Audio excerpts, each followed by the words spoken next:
Bom dia, minha diretoria. Primeiramente, segue o líder. Vamos lá, rapaziada, falar do São Paulo que venceu o Goiás por 3-0, tranquilo, jogando uma boa partida, o tempo inteiro controlando. O primeiro tempo quase não saiu do campo de ataque em momento nenhum, né? Com o Goiás, tudo bem, é o Goiás, né? O Goiás está numa situação rebaixado quase no Campeonato Brasileiro. Mas, né, quando você pega o líder do Campeonato Brasileiro com um jogo a menos ainda, você não pode dizer que esse time... Se bem que esse jogo a menos agora ficou meio relativo, porque vários times ali no G6 têm esse jogo a menos também. Então ficou mais ou menos, dá pra dizer que um ou outro ali tem um jogo a mais, e não necessariamente esses times têm um jogo a menos. Mas você não pode pegar um time líder do campeonato e dizer que, né, só contra o Goiás. Não, evidentemente se fosse só contra o Goiás não era o líder do Campeonato Brasileiro. E o vídeo de hoje é para dizer algumas coisas importantes que a gente esquece muito de dizer em momentos como esse. Que, por exemplo, o Diniz, ele atravessou um grande momento no São Paulo, depois ele teve uma queda, né, depois da pandemia e tal, o São Paulo não se acertou, o São Paulo teve a eliminação da Libertadores e tal. E eu acho que em determinado momento o Diniz realmente mudou a filosofia dele, né? Ele mesmo assumiu isso quando ele falou que tem vezes que para ganhar precisa jogar de outra maneira e tal. E eu nunca achei isso muito bom. Eu sempre achei que o Diniz tinha que ir com aquilo que ele acredita até o final. Até porque se você for contratado pelas ideias que você tem, pelo que você acredita, você tem que ir com ela até o final. Mas deu algumas titubeadas ali. Acho que hoje, o futebol que o São Paulo joga hoje, não é exatamente o que o Diniz tinha como ideia. Acho que como ideia original, o que o Diniz tinha era o que ele tinha no começo do ano. Que o São Paulo tinha a bola o tempo inteiro, tocava a bola o tempo inteiro e atacava em bloco e tal. Hoje o São Paulo aprendeu, ele corrigiu algumas coisas, como por exemplo deixar às vezes com que o adversário tenha a bola e o São Paulo acelere um pouco mais a jogada quando retoma a bola e tal, que é o que realmente, efetivamente, causa gols hoje em dia, né? Você chegar com a defesa inteira postada é muito difícil você conseguir fazer o gol. Então, assim, eu acho que o dinismo foi mantido com algumas adaptações, mas foi mantido. Teve oscilações, teve momentos complicados, o São Paulo não ganhou absolutamente nada, mas neste momento o São Paulo é semifinalista da Copa do Brasil e o São Paulo é líder do Campeonato Brasileiro, não tendo o time, o investimento que teve Atlético Mineiro, Palmeiras, Flamengo e tal. Então, minimamente, nesse momento, as pessoas falam que eu falo muito minimamente, mas enfim, você tem que dar o reconhecimento ao Diniz e a mais outras pessoas, que são as pessoas que bancaram o Diniz. No caso, o Raí, talvez o presidente Leco, eu não sei quem lá dentro quis tirar e quem não quis, mas seguramente a diretoria é responsável pela permanência do Diniz. Me lembro que algo muito semelhante aconteceu com o Tite no Corinthians, porque o Tite, quando perdeu o jogo lá pro Tolima, se eu não me engano, todo mundo queria a demissão do Tite, o Andrés bancou o Tite e o Tite veio a ganhar tudo com o Corinthians depois. Às vezes, quando você tem internamente, você não pode ouvir. Aliás, eu acho que internamente você tem que ouvir muito pouco a torcida, porque você está olhando o que está acontecendo e a torcida não está. Você está vendo os porquês e a torcida não está. Você está vendo o trabalho do dia a dia e o torcedor não está. Então, às vezes, você olha lá o São Paulo perder para a Penapolense, ela com 18 chutes a gol, e a Penapolense dá 1 e a Penapolense ganha o jogo, você tem que compreender que o trabalho está sendo feito. Ah, não entrou? Tá, não entrou, mas não vou mudar tudo aqui porque está funcionando. Eu acho que tem momentos, teve momentos ali que o Diniz, por muito pouco, não foi demitido. O São Paulo fez muitos jogos ruins com o Diniz, até recentes, né? Contra o Flamengo, por exemplo, o São Paulo fez jogos ruins, né, contra o Flamengo. O jogo no Maracanã foi uma tragédia, o São Paulo ganhou o jogo, nem ele sabe como. E o jogo da volta aqui, o primeiro tempo no Morumbi foi um horror também. O primeiro tempo contra o Bahia foi muito ruim, o jogo contra o Ceará foi muito ruim, enfim. O São Paulo oscila demais. Só que todo mundo oscila.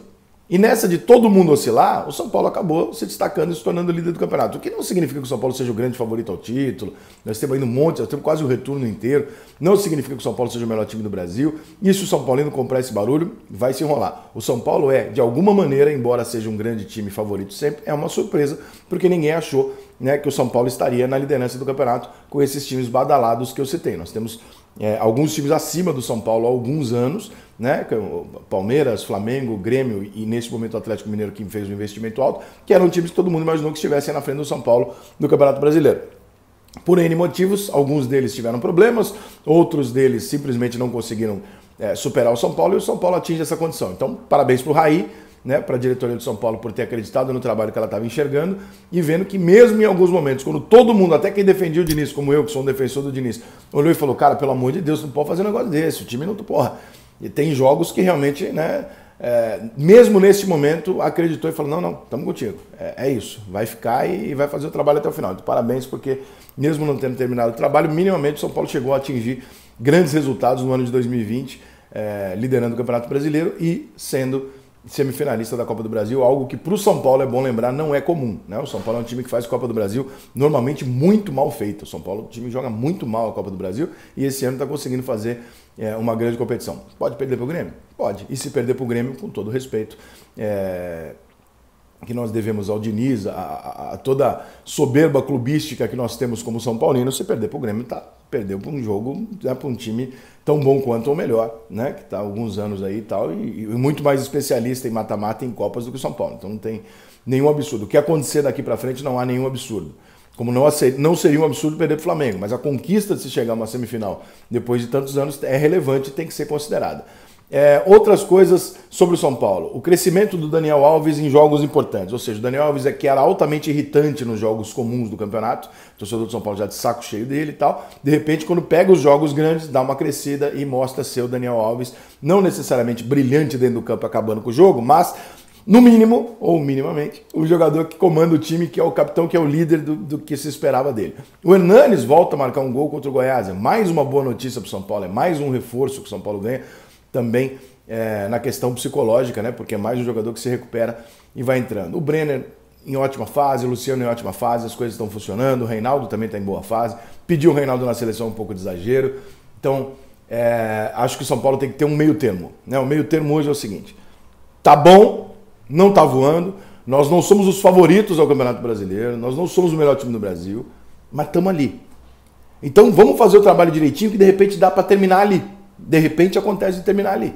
Mas não era essa a nossa perspectiva, não era a perspectiva de nenhum torcedor de São Paulo ganhar o Campeonato Brasileiro da maneira que a gente começou o ano, com os jogadores que a gente tinha, com as perdas que a gente teve e tal. Não era a nossa perspectiva essa. Então nós estamos acima da nossa expectativa e, portanto, a gente tem que reconhecer isso, curtir, mas não transformar a expectativa que foi superada numa obrigação. Porque se a gente transformar numa obrigação, a única coisa que nós vamos fazer é sofrer, pressionar o time e perder essa condição. Então, o São Paulo não chegou ali na liderança do Campeonato Brasileiro porque era obrigação dele ser líder do Campeonato Brasileiro. Se isso se transformar numa pressão e não no entusiasmo que nós estamos vivendo de caraca, o São Paulo está chegando, nós vamos enrolar um time que não é um timaço. Olhe bem para o time do São Paulo, você vai ver que não tem ali um time de estrelas. Nós temos o Daniel Alves, que é um jogador muito conhecido. Na zaga do São Paulo tem um jogador que é o Arboleda, que outro dia estava no banco. O Bruno, que outro dia também é desconhecido. O Juan Fran em final de carreira. O Reinaldo, que tem gente falando em seleção, isso é um surto. O Reinaldo é um jogador super comum. Né? Nós temos o Luan, que é o menino da base. Né? Aí tem o Tietê, que às vezes joga na direita, às vezes joga no meio. Esse é bom jogador, mas também irregular, também às vezes não joga. O que o São Paulo tem ali de realmente... Né? Daniel Alves. O resto do time do São Paulo não tem celebridade ali.